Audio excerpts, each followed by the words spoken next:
दूसरा क्वेश्चन है, मैं चाहूंगा आप दोनों लोग इसको जवाब दें बारी बारी से, कि जो अफगानिस्तान में अभी प्रॉब्लम क्रिएट हुआ, अफगानिस्तान से जो काफी सारे लोग ईरान में घुसे और ईरान ने उनको डिपोर्ट किया है, 40-50 हजार अफगानियों को डिपोर्ट किया है। तुर्की जो स्वयं को इस्लामिक खलीफा एक तरह से घोषित कर रहा है, उसने भी करीब 40-44 हजार अफगानियों को डिपोर्ट किया है अफगानिस्तान में। बांग्लादेश चीन की मदद ले रहा है रोहिंग्याओं को म्यांमार में भेजने में। लेकिन भारत में सीए की नियमावली अभी तक लागू नहीं हुई है। बांग्लादेश के हिंदू संगठन कहते हैं कि हमारा जो इतना उत्पीड़न हो रहा है, यदि भारत की सरकार कुछ बोल देती, हमारे पक्ष में कुछ कह देती, तो हम लोगों का उत्पीड़न थोड़ा कम होता। उल्टा विदेश मंत्रालय का बयान आया था कि ये मामूली बातें हैं, जब हिंदुओं पे हमला हुआ था, कि मामूली बातें हैं, इसको इतना तिल का तार नहीं बनाना चाहिए। दूसरी तरफ रोहिंग्याओं के लिए केंद्रीय मंत्री हरदीप पुरी जो है घोषणा करते कि हमने बक्करवाला में हम फ्लैट देने जा रहे हैं। तो ये किस तरह की विदेश नीति है, ऐसी क्या व्यवस्था है इनकी?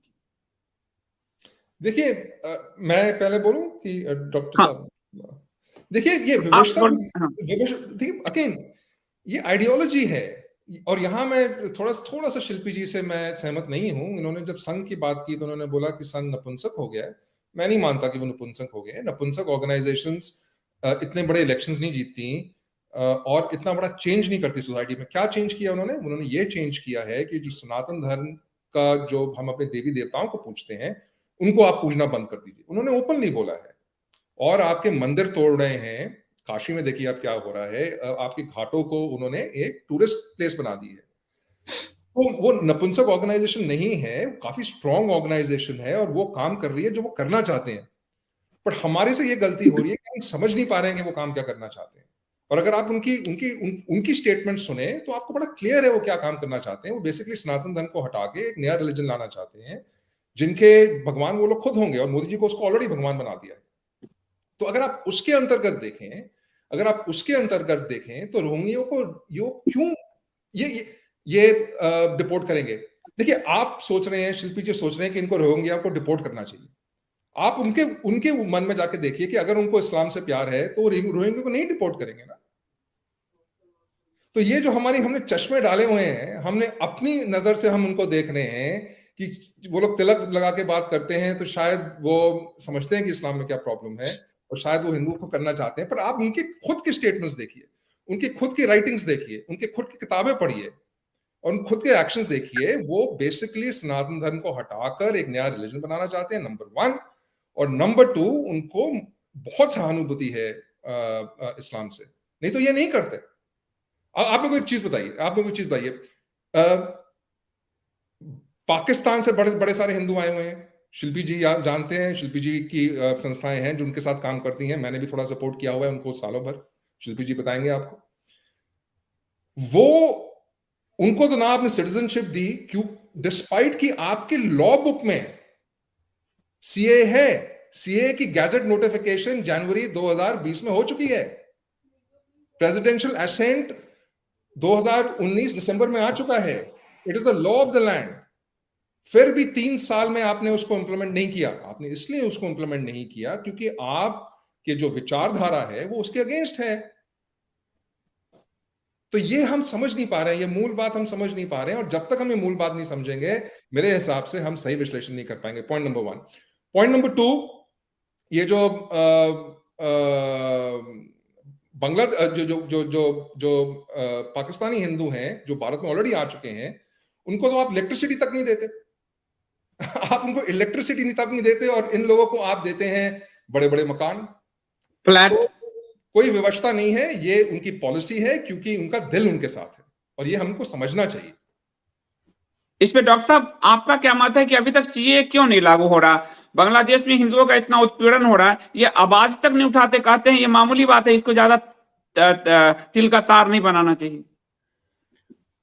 सही है, वैचारिक रूप से आप सोच रहे हैं, पर वैचारिक रूप से ये उनके एजेंडा में नहीं है। सीधी बात है। देखिए 2014 में जब मोदी जी आए हैं सरकार में, उस समय की बात मैं बता रहा हूं, क्योंकि विश्व हिंदू परिषद के थ्रू और हम लोगों के लोग बांग्लादेश जाते थे, वहां से आए तो वहां लोगों के लिए काम करते थे। और रोहिंग्याओं ने जब उत्पात मचाया है वहां आराकान में, अगस्त 2017 में 17 या 18 था जब वो जीनोसाइड की 800,000 हिंदुओं की हत्या की थी वहां, तो उस समय भी लोग गए थे।